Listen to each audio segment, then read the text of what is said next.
أعوذ بالله من الشيطان الرجيم. بسم الله الرحمن الرحيم.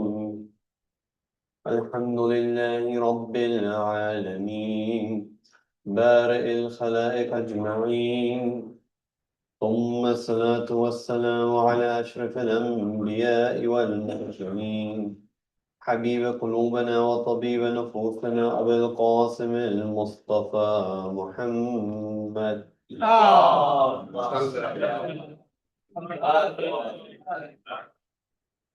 وعلى أهل بيته الطيبين الطاهرين، لا سيما بقية الله في الأرضين، روحي وأرواحنا لتراب مقدمه الفداء. فقد قال الله في كتابه المجيد: أعوذ بالله من الشيطان الرجيم. أفمن يمشي مكبا على وجهه أهدى أم من يمشي سويعا على صراط مستقيم. صدق الله العلي العظيم.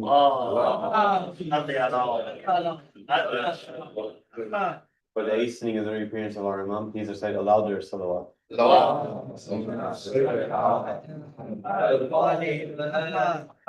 So that we can be the first to greet the Imam upon his return, the ones who answer his call without needing to hear his call. Please recite the loudest of salawat.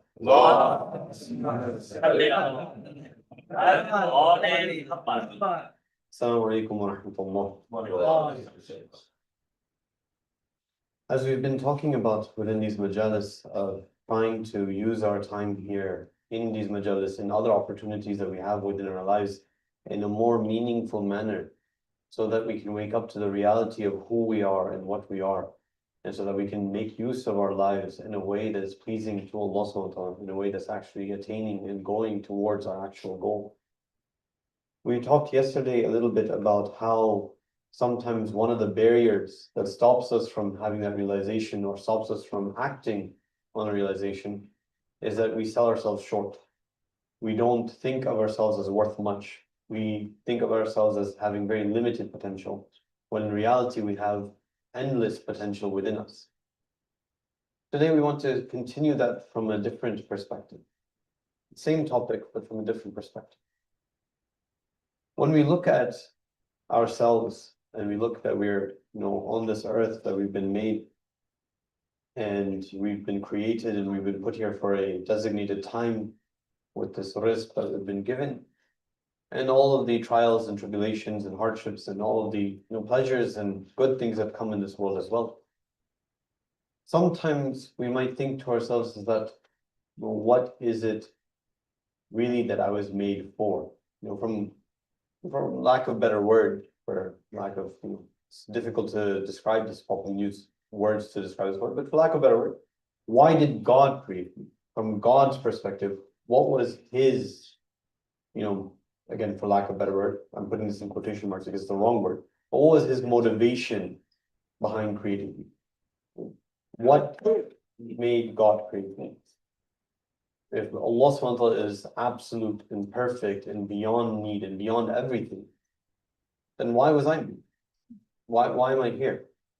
Why is this whole universe here? Why didn't God just be? Why did he need to create anything? And there's a whole, philosophical discussion about this and going into that, and Irfan talks about it as well. And I don't want to go into those realms and talk about anything of that nature. Just few, maybe glimpses of, wisdom or that we've been taught by, our scholars who've gone down that path and have taught us a few things. One of the things that they say is that Allah subhanahu wa ta'ala has one of his attributes is hubbul kamal, that he has the love of perfection within. And this is the same as his love for himself, because he is the absolute perfection. But that love of perfection is what drives creation. That this love of perfection wants perfection to be seen at every level possible within creation. Now Allah subhanahu wa ta'ala is the absolute, cannot be limited. And so he cannot be a human being that shows perfection at the level of a human. That's not possible for Allah subhanahu wa ta'ala, because that would be limited. And And so he creates the human being to show that perfection at the level of the human. If we look at it from that perspective and think about what that means for us, it means that Allah subhanahu wa ta'ala, every action that He does is done out of love. هَلَ الدِّينِ إِلَى الْحُبِّ is a hadith that we have from the Imams. That is, what is our religion other than love? And there's another hadith that goes, هَلَ الدِّينِ إِلَى الْحُبِّ وَالْبُغْضِ. What is our religion other than love and hatred? When some of the scholars approach these two hadiths, the question, how come in one hadith the Imam is saying just love? In another tradition, the Imam is saying love and hatred. The explanation that some scholars have given is this, is that from one perspective, even when we express our hatred, even when we have a disassociation with something, it is out of love for something greater. Everything that we can do, that we're supposed to be doing, that we're aiming for, can be understood in the context of our love. If I have love of Allah subhanahu wa ta'ala within my heart, then that leads me to disassociate with those who disassociate with Him. And so even my hatred, even my distaste for things, is in actuality a reflection of my love of Allah subhanahu wa ta'ala. And so the more encompassing thing that we have is this love. Both from top down, meaning from Allah subhanahu wa ta'ala to us, and from bottom up, from us going back towards Allah subhanahu wa ta'ala. And at times, this conversation, when we bring up this concept of love, it seems very abstract. And how am I supposed to love God, Allah subhanahu wa ta'ala? Like, I mean, never saw Him, never met Him, never did anything, never talked to Him, never. Sometimes those are the thoughts that immediately come to mind. But if we ever word them, as I just did, we'll see that there's a strange thing. Well, why haven't I talked to Him? Isn't every prayer speaking to God? Isn't every moment that I live in this world a meeting between me and my Lord?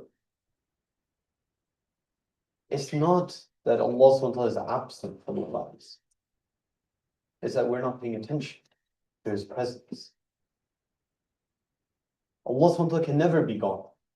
If He were not to be there, we wouldn't be. He is our sustainer, whether we acknowledge it or not. And so Allah subhanahu wa ta'ala is أَقْرَبْ مِنْ حَبْلِ الْوَرِيدِ. He's closer to us than our jugular vein. يَحُولُ بَيْنَ الْمَرْءِ وَقَلْبِ. He becomes this barrier. He is between a human and the human's own heart. Is God. Allah subhanahu wa ta'ala is closer to us than we are to ourselves. And even though that might sound very contradictory and sound very, or just like a good tagline to say, there's a very deep understanding behind that. Our purpose right now isn't to go over that. That's something that perhaps requires a proper class on theology and going into it, into the depths of it, to express properly. But is just to indicate, to do isharat, that there are these deeper understandings. It is something that is a pity. We think about anything else, any other field that we learned, any other field of education, any other field of knowledge that we have. Let's, for example, take math. When you grow up as a child, you learn math and addition, subtraction, multiplication, right? That's what you learn. And then eventually you go and start learning more complicated things. You start to learn some algebra, some calculus, some whatever all these more complicated things are, and you start to learn those as well. Why is it that when it comes to the most fundamental and important thing of our religion, which is Tawheed, our understanding just stopped at Allah. That's what we were brought up saying, that the thing that our parents said, we had to say Allah hundreds and back. We had to just say these things over and over and over again. That's what we remember. But we never actually thought about it. Whenever you said, what does that actually mean? Our understanding stopped at that, almost pre-kindergarten level. And we never studied more. If this is the most fundamental thing, the absolute thing of our religion, we have to study it more. There's endless depths waiting for us. Not just abstract things that are just, okay, yes, that's technically a cool thing that you're thinking about. No, transformative. It changes how we live our lives, We gave the example, right? The example of the magicians in the court of Fir'aun. Their understanding of Tawheed wasn't something simple. It was immediate but deep. And because of that, they were ready to sacrifice everything for it. They saw everything for that. What's stopping us from doing the same? Sometimes, and this is perhaps wrong on how maybe we were brought up or how maybe some scholars presented it to us the wrong way. But we grow up sometimes thinking that Allah subhanahu wa ta'ala is just, we think of like an angry uncle waiting for us to do the wrong thing and then like immediately find us and slap us in the back of the head and say, why did you do that? Right? That's the image sometimes that we have of Allah subhanahu wa ta'ala. We're just waiting for us to do the wrong thing and say, got you.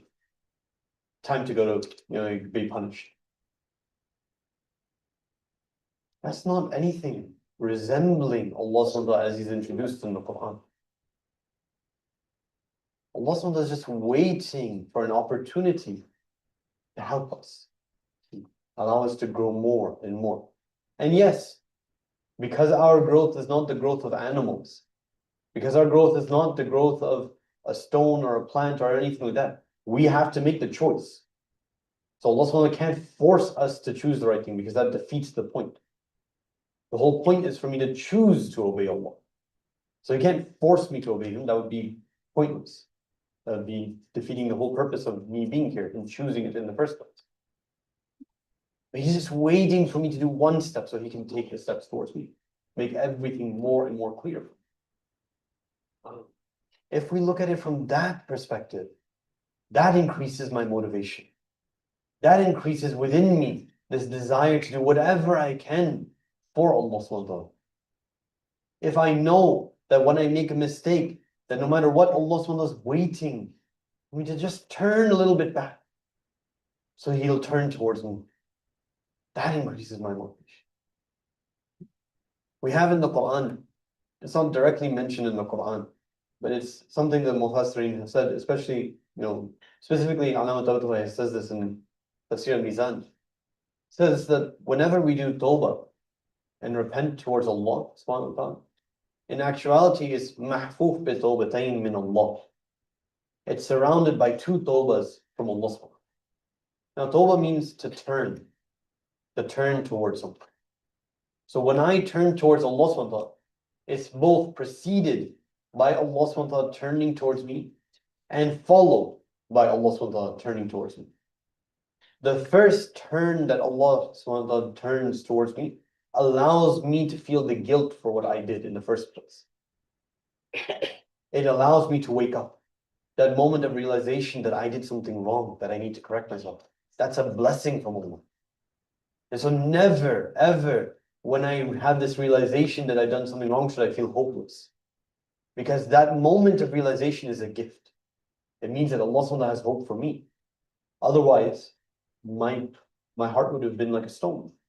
I wouldn't have that sorrow. I wouldn't have the sadness. I wouldn't have a moment of, regret. That regret is a sign from Allah subhanahu wa ta'ala. He's turning towards me. When I make that firm determination not to continue that act, to change and become better, to make up for whatever sin I've done, the acceptance that Allah subhanahu wa ta'ala has of that tawbah is Him again turning towards me, and not just turning towards me, wiping the slate clean. Allah subhanahu wa ta'ala is not like us.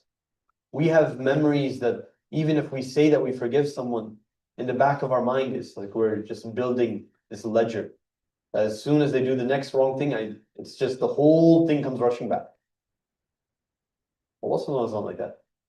When He forgives us, it's clean. As if we were just now born, not having done anything wrong. But there's conditions. There's conditions.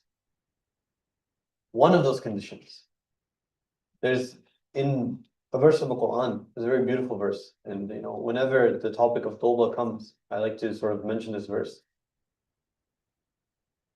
I'm forgetting which surah it's from, but if I'm not mistaken, it's in Surah Taha. It says, أعوذ بالله من الشيطان الرجيم إني لغفار لمن تاب وآمن وعمل صالحا ثم اهتدى. Allah subhanahu wa ta'ala, and this is, again, this verse is a prime example for why translation from Arabic to English doesn't really work, or Arabic to any other language doesn't really work. The amount of emphasis that is in this verse is crazy. Inni starts with that. So from the very get-go, there's an emphasis. That in is a word of emphasis. Then there's a lam. Inni laghaffar. That lam is another word for emphasis. It says ghaffar, it doesn't say ghafir. Ghafir is the one who forgives. Ghaffar is the one who always forgives. Another emphasis. It's not a verb-based sentence like we usually have in English. It's a noun-based sentence. It's jumla ismiyya, not jumla fi'liyya. Jumla ismiyya gives another emphasis. Allah subhanahu wa ta'ala refers to himself in the personal pronoun, not with the plural pronoun. There's times in the Quran where he uses na to refer to himself, as a plural. Let's say we. Sometimes that he refers to himself as the I. Here it says I. Inni, there's a ya, there's I. So that this amount of emphasis is like saying that I am certainly the one who forgives you all the time. But if you read the translation, it just says, certainly God is the one who forgives. The emphasis is extreme. But there's conditions. لِمَنْ تَابَ وَآمَنَ وَعَمِلَ صَالِحًا ثُمَّ اهْتَدَى. First condition, the one who repents. You have to turn back towards this. I have to turn back. I can't just say that, oh, I'm sorry. The word isn't important. I'm turning and orienting myself back towards Allah. But it's the second condition that I want to talk about a little bit. The second condition says, وَآمِنْ. The one who has iman. Why is that a condition? If I'm already doing tawbah, if I'm already recognizing that I've done a sin, why do I have to have iman? Isn't it a given that I have iman? Why is it a separate thing? And here's where I have to go back. What is the reality of what happens when I commit a sin? When I do the wrong action?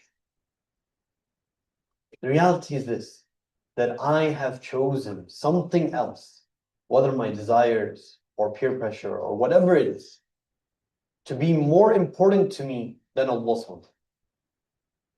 For a moment, I say, what is the most important thing to me? It's these desires. That's what's most important to me. And so at that moment, I've done kufr. I've committed within my mind, not the act itself, the act is beyond that. Within my mind, my worldview has shifted.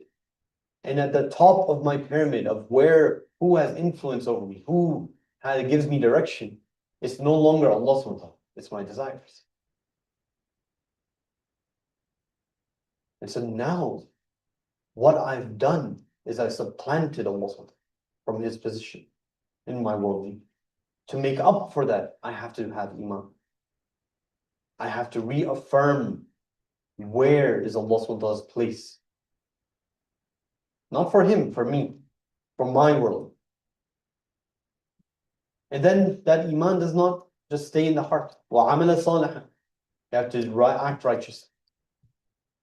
ثُمَّ اهْتَدَى. Then you have to follow guidance. And this is the whole discussion, this whole ثُمَّ اهْتَدَى is a discussion we could have for a whole session.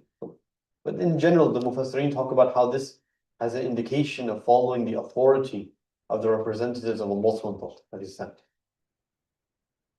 Now, this is something that seems relatively straightforward. What we're talking about isn't something complicated.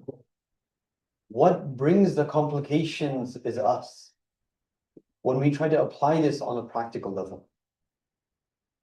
There's a verse in the Quran that says, أعوذ بالله من الشيطان الرجيم ومن الناس مَنْ يَتَّخِذُ مِنْ دُونِ اللَّهِ أَنْدَادًا يُحِبُّونَهُمْ كَحُبِّ اللَّهِ وَالَّذِينَ آمَنُوا أَشَدُّ حُبًّا لِلَّهِ.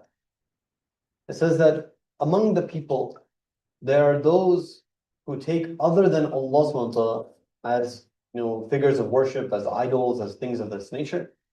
And they love these idols, like the love that they should have for Allah subhanahu wa ta'ala. But then it says something interesting. It says, but the ones who have Iman, they have a more severe, greater love for Allah subhanahu wa ta'ala. Their love for Allah is incomparable to anyone else's love for anything other than Allah. And here is the sort of almost golden key that's being presented to us. Whatever we do in our lives, whatever we do, is a product of the desires in our understanding of reality. It's not like I'm, being deceived in a way that, there's a fault between my desires and my actions. The desires that we have, these inclinations that we have internally, most of them are given to us by Allah subhanahu wa ta'ala in the first place. The things that I chase, though, and see to be the relief and the satisfaction of those desires is where the problem comes. I'm searching for security. That's something natural, something good, something that's common sense. But if I go and I try to find it within a bank account, I've identified the wrong thing that gives me that security. It's not that the desire is wrong. It's that the object of the desire I've identified is wrong. Now that is something that is a great gift for us. It means that if I can look through to myself and truly review all of the desires that I have and consciously attach them to Allah subhanahu wa ta'ala, then I don't see it as I'm giving up my desires. I'm actually satisfying all of my desires in a way that's much greater than I could have understood and perceived before. Everything that I do could be seen in that light. Whether it's the interactions and things I do with my family, or my friends, or the people around me, or my job, or entertainment, or sports, whatever it is, every single thing can be seen in that light. Of this traveling towards Allah subhanahu wa ta'ala, of attaching ourselves with this love for Allah subhanahu wa ta'ala. Now a lot of times this, as much as we would like to do something like this, and it sounds really fancy, it sounds really great, we're held back by, again, the same thing of, what does it really mean to love Allah? It sounds really nice, and we hear it all the time. We hear qurbatan ilallah, we say it a lot, we think it a lot. But what does it really mean? And here is, again, a golden thing about love. Love cannot exist if you don't know who you love. Without knowledge and ma'rifah, love cannot exist. It cannot exist. It's not possible. Minor example. Let's say I'm saying to my wife constantly, I love you, I love you, I love you. Right? All the time I say it. Right? Inshallah, I say it. But one time she's like, what's my favorite color? I don't know. I want to give her, let's say, one of the rare occasions I find the strength to cook something. I make something, and lo and behold, it's the thing that my wife hates the most.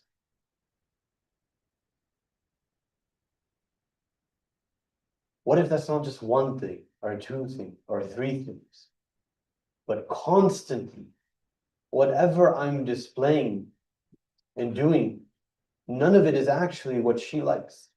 None of it is actually anything of what she wants to do. When we go for vacation, I go where I want to go. When I go for entertainment, we go where I want to go. And I'm saying though, I'm taking you out. I'm giving you food. I'm feeding you. I'm saying it like that.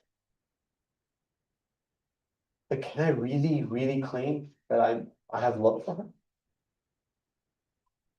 If all the time, what's in my mind, how I decide things, is my priorities and what I prefer and what I want. And not only that, I don't even acknowledge, or I'm not even aware of what she wants and what she would prefer and what she likes. Could that really be called love? I don't think so. I don't think so. I think what I'm loving is the idea of her, not the real. The idea of her that I've made in my mind. What's scary? I mean, that should be scary if that is real for anybody in any relationship. That should be scary. But what's even more scary, on a general level, is that in a lot of ways, if I apply that same test between me and Imam Hussein, I would fail there too. I say a lot of things about love for Imam Hussein. I do a lot of things in the name of Imam Hussein. But have I asked myself the question, what is it that Imam Hussein wants from me? What is it that is pleasing to him? What is it that he wants me to do? Do I even acknowledge him as a real person that stood up for real things, a principle, a goal, a purpose? Have I gone and searched that? I mean, if I honestly, like I think honestly, sincerely, that if you ask most people that are Shia, they'll say and rank Imam Hussein as one of the most influential personalities in their lives. And I think that most people are very sincere in that. I also think that it's not the real Imam Hussein that they're thinking. For many of us, it's not. For many of us, it's the Imam Hussein in my mind. The one that I've built up. I've created an image of Imam Hussein. And I've expressed and done things for him in the way that I think is best. I've not even stopped to ask. What is it that Imam Hussein stood for? What is it that he did? You know, one of the biggest examples of this, biggest example, inshallah this never happens to any of us, but one of the biggest examples that some people start to denigrate Imam Hassan al-Sam when they compare him with Imam Hussein. Okay. They say Imam Hussein was so much better than Imam Hassan, that he was, Imam Hassan just stood silent and didn't do anything, and Imam Hussein was the one who fought. He fought for the justice. Right? Sometimes people say this, not realizing that the number of years that Imam Hassan al-Sam was silent, in quotation marks, because it wasn't silent, but in quotation marks, silent, meaning not fighting, physically fighting, against Muawiyah, is the same number of years that Imam Hussein al-Sam was not fighting against Muawiyah after Imam Hussein al-Sam passed away, after Imam Hussein al-Sam passed away. 10 years for Imam Hussein, 10 for Imam Hussein. Before Yazid becomes the Khalifa. Did the same thing. If I don't go and look into history and read and understand the lessons that the Imam has given and try to understand my Imam, who my Imam is, how could I love him? If I don't go and delve into Islam and see what is it that Islam wants me to do, what are the principles that Islam has, what are the objectives that I should be going towards? And I say that Imam Hussein came to establish Islam back on its feet after the corruption that had been introduced. Then how could I identify myself with the caravan of Imam Hussein? It requires ma'arifah. It's a prerequisite to love. Love cannot exist without.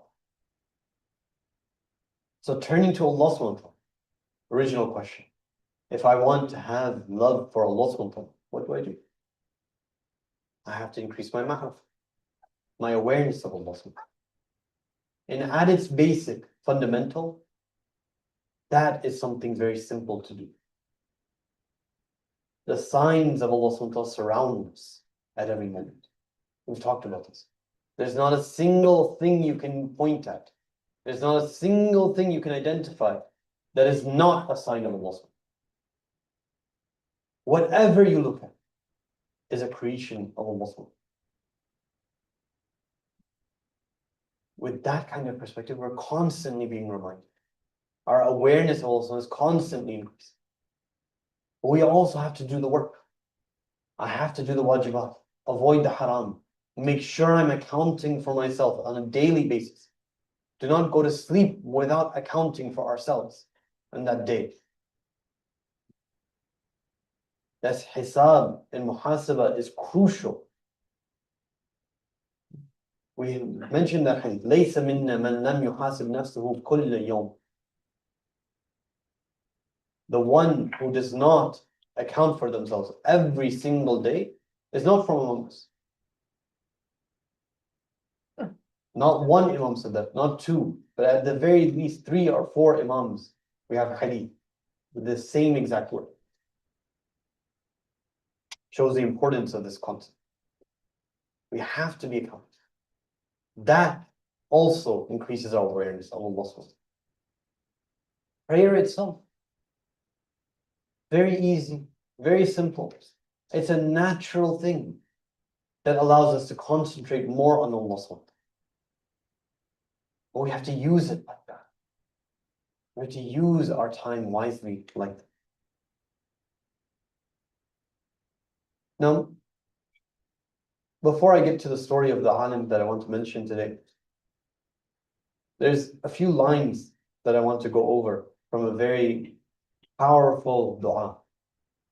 One of the 15 munajat that we have from Imam Zainabiya is the munajat al-muhibbin, the whispered prayer of the lovers.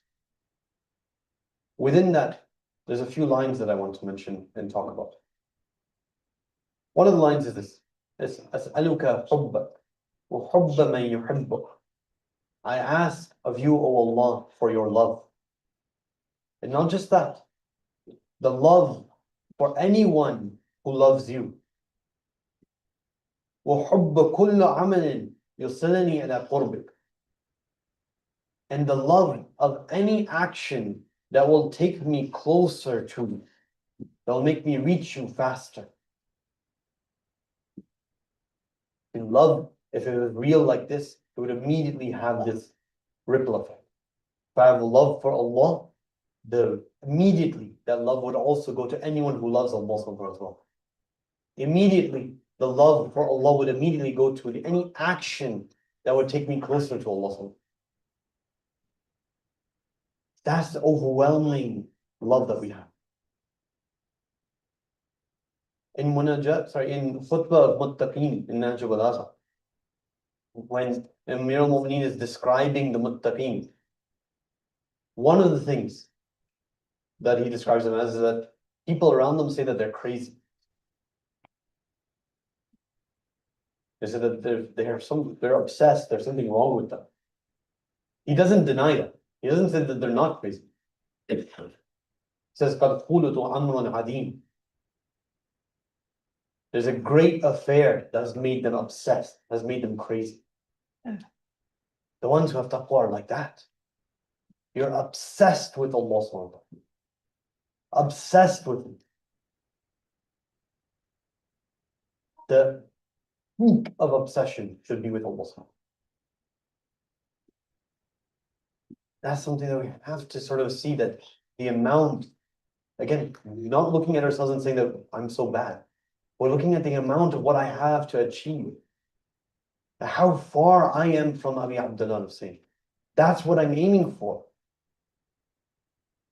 One time we look at the distance and we say that, this is hopeless. I'm not saying that. I'm saying look at the distance and set a goal. At least have in our minds that we're aiming for that. We're aiming for that kind of perspective, those kinds of actions. At least be honest with ourselves that this is what we should have as a goal. Even if it's not a real goal for me, at least say that this is what Islam says should be my goal. If we're not honest with each other, with ourselves on that level, then it's always as if we're just blind to this world. The verse of the Quran mentioned in the very beginning from Surah Mulk.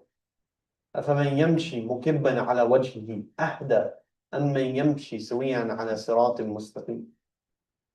Is the one who walks with their face planted on the ground. Are they more guided? Or the one who walks upright on the straight path? That's the analysis of what's happening. The reality of what's happening. If I don't wake up to that, what the goal I should have, this love that Allah Subhanahu holds for me, and what I can display for Him, then I'll be walking with my face right on the ground, blind to reality. That's not how it should be. I want to very briefly mention, as we've been doing, one of the scholars, great scholars that we have. And it's interesting, you'll notice that most of these great scholars, you'll see the thing that we see the most clearly in their lives is the love that they have for the Ahlul Bayt.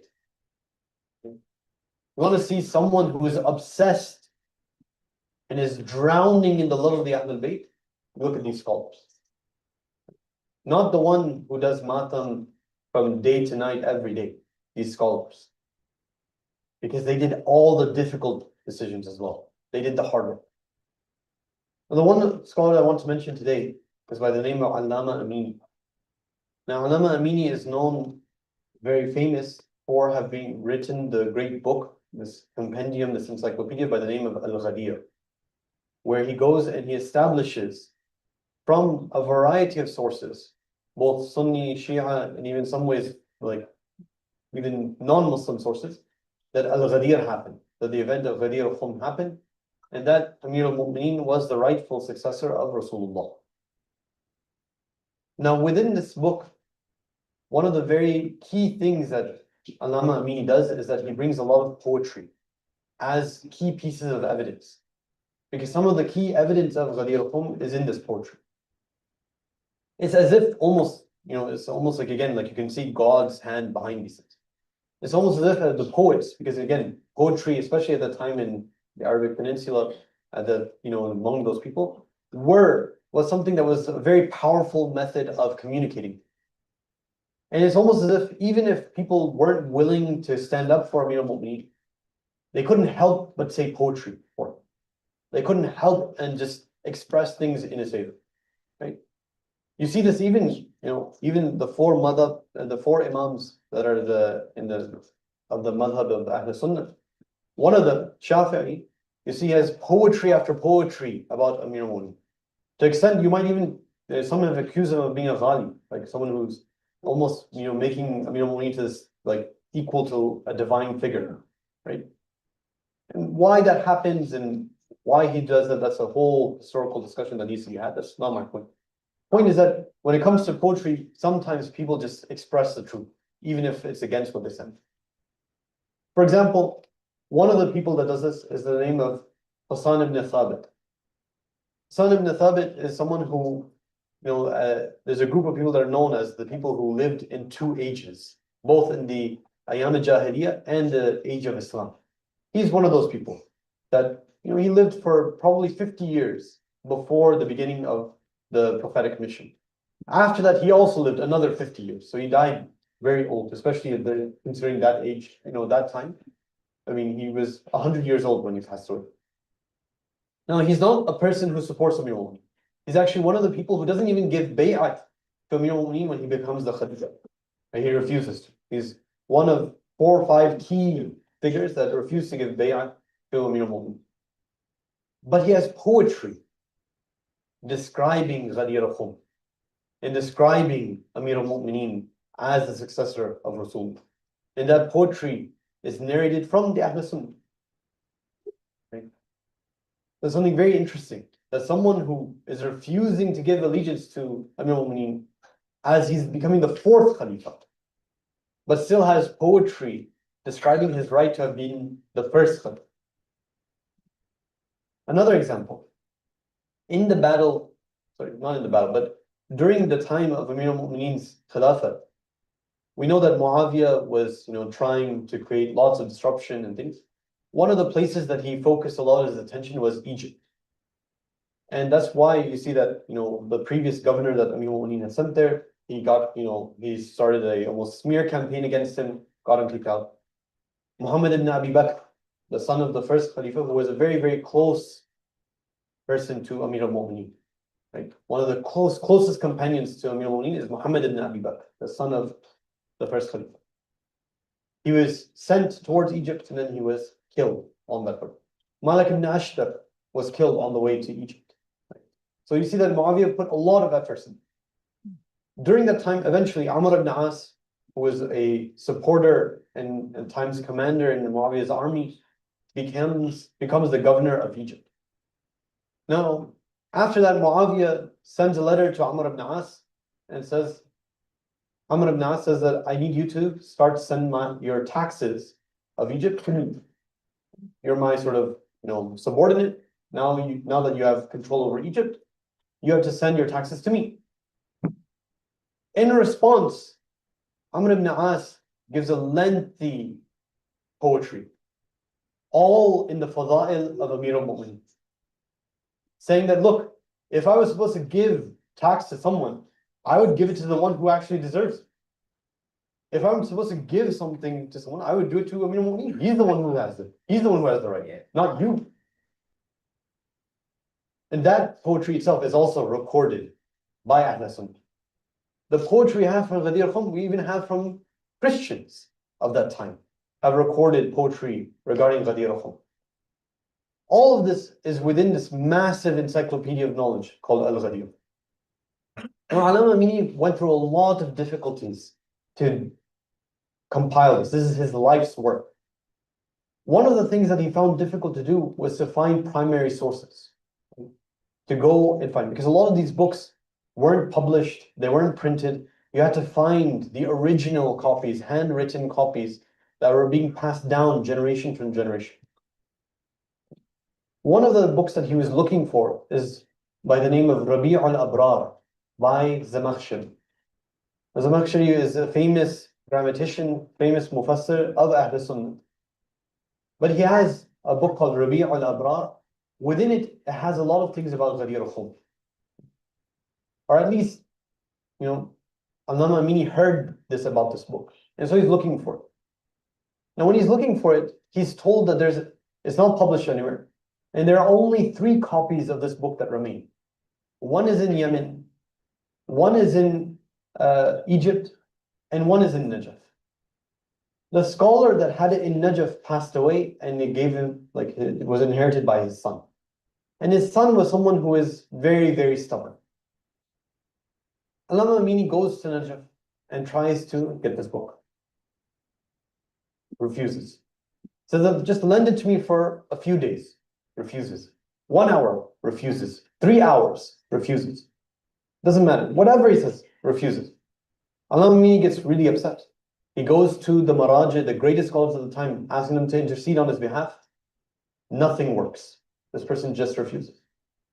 At the end, he's like, I have nowhere to turn. He goes to the Haram in Najaf of Amir al-Mu'mineen. He cries, does tawassul to Amir al-Mu'mineen. Eventually, he falls asleep there. He sees in his dream that Amir al-Mu'mineen comes to him and says that your answer is with my son Hussein. Allama Amini immediately, he wakes up, changes his clothes, gets ready, goes to Karbala. Goes to Karbala, starts to do ziyarat in Imam Hussein's haram. If I remember correctly, all the story is in the introduction of Al-Ghadir. He writes this himself. In the Muqaddamah of Al-Ghadir, Allama Amini narrates this himself. He goes to the haram, if I remember correctly, he reaches there around Fajr time, prays, does ziyarah, does tawassul, goes to Hazrat Abbas's haram, does tawassul, does everything. Nothing happens. Right? he's a bit confused. He's like, something should have happened. By chance, out of the corner of his eye, he sees one of the great scholars of Karbala. He invites him, he meets him, the person invites him to his house. In his house, he's, gives him food, he gives refreshments. This particular scholar was also known to be a lover of books. And so he had a very big library in his house as well. Meaning just started flipping through the books.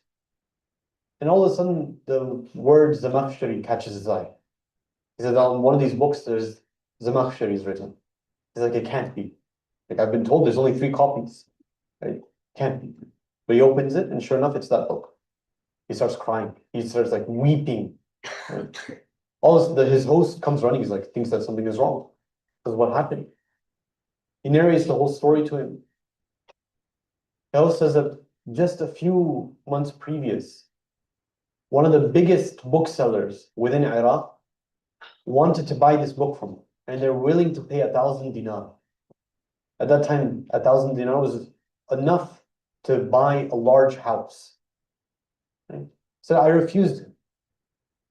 As he's saying that, he takes out a pen and writes on the book that I'm gifting this in the path of Amir al-Mu'min to Allama Amin. That is someone who lived and died with the love of Ahlul Bayt in their hearts. The struggles that Allama Amin had to go through were not basic, not simple. It's not just expressing something. He did everything, gave everything for this book. And this book now is something it's a great treasure that we have. Right? You look at the introduction to each volume of the book, and you'll see that what Allama Amini had done was that each volume, when he finished it, he would send it to one of the countries of Ahl Sunnah. Oh. And one of the scholars over there would write an introduction to it and praise the book. So Al-Ghadir is filled with the praise of the Ahl Sunnah of his own book. The amount of information and knowledge within that is beyond. And if you want to look at it, Allama Amini wasn't even ready to write his name on this book. He had someone else by the name of Urdu Abadi who went, and he was better than Allama Amini in terms of Arabic, because this whole book is written in Arabic. He was better than him in Arabic, because Allama Amini is originally Iranian. Right? He's better than Allama Amini in Arabic. And so he had in charge of editing it, especially the poetry, making sure the poetry was written correctly. Allama Amini was insisting for his name to be on the book.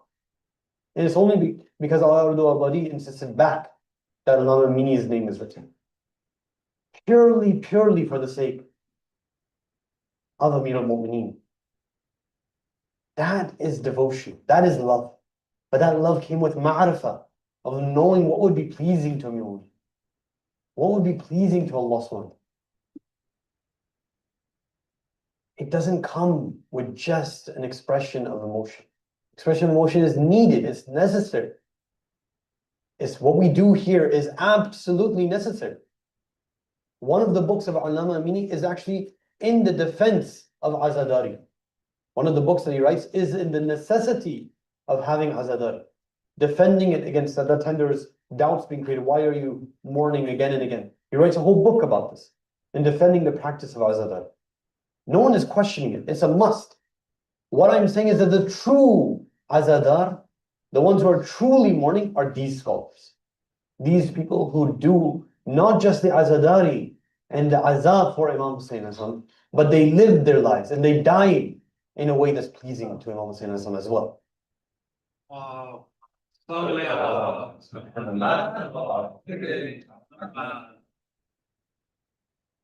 اللهم صل على محمد وآل محمد اللهم صل على محمد محمد اللهم صل على محمد محمد السلام عليك يا أبا عبد الله وعلى على الأرواح التي حلت بفنائك. عليكم مني سلام الله أبدا ما بقيت وبقي الليل والنهار، ولا جعله الله آخر العهد مني لزيارتكم. السلام على الحسين وعلى علي بن الحسين وعلى أولاد الحسين وعلى أصحاب الحسين. Dear brothers and sisters, today we want to remember someone whose musibah perhaps we need to start much before Karbala. We have to start this musibah on the deathbed of Imam Hassan alayhi salam. When Imam Hassan alayhi salam is passing away, one of the things that he does, the final things and acts he does, is asks his brother Imam Hussein alayhi salam to come, and he entrusts onto him his children. Yeah. And he says to him, to Imam Hussein alayhi salam, to take care of his children, some of which are very young.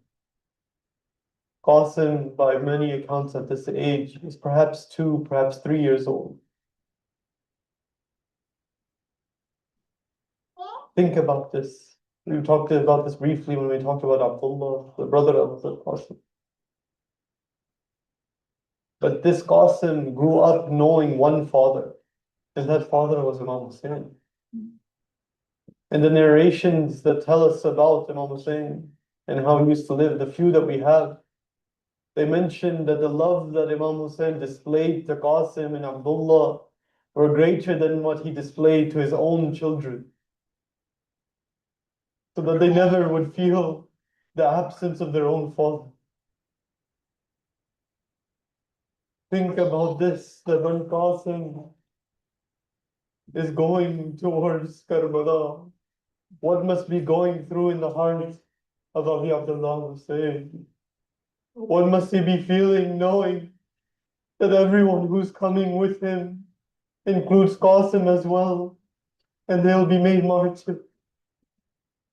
That the young son that he was entrusted with will also be martyred. Now, I don't know if it's true or not, but one of the narrations say that in the night of Ashura, in the tent of Abi Abdullah Hussein, when he mentions that everyone will be martyred, that someone asks, that Qasim asks, that am I too? Will I too be killed?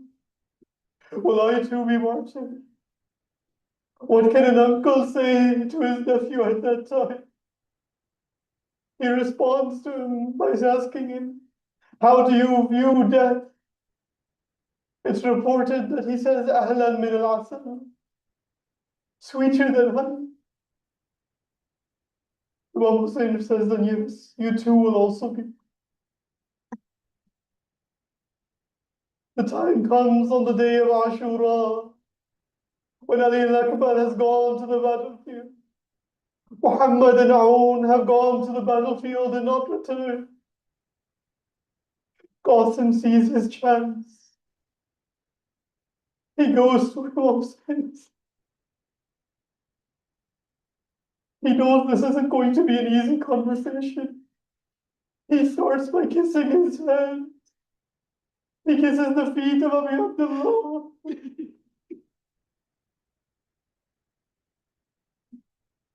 Imam Hussein is trying to tell him no, but he clings to his neck.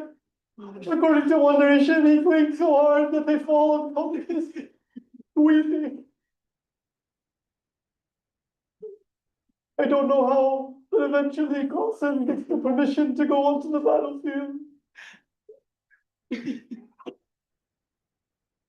This young boy goes onto the battlefield. I don't know what his armor would have looked like. I don't know, maybe his sword was dragging in the sand. He introduces himself with a raja, saying that I am the son of Hassan. If you don't know me, I am the son of Hassan.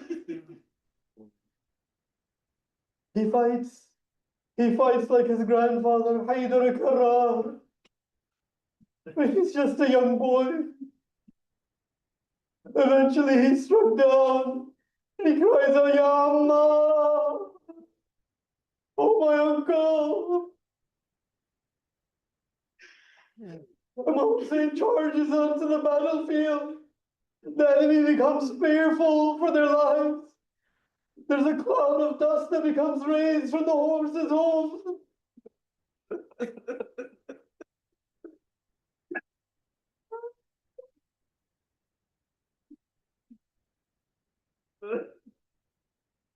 When the dust, when the dust settles, and the narrator says, we saw Syed by the body of Qasim, and his feet were striking the ground. Qasim's feet were just rubbing against the ground, striking the ground. And a cry comes from Abi Abdullah, Azamullah, difficult upon your uncle. To the room. Then you call him, but he can't answer you. Or then he answers you, but he can't do anything for you. The heart of this man, the heart of the Abdullah. What will he say to his brother Ahmed?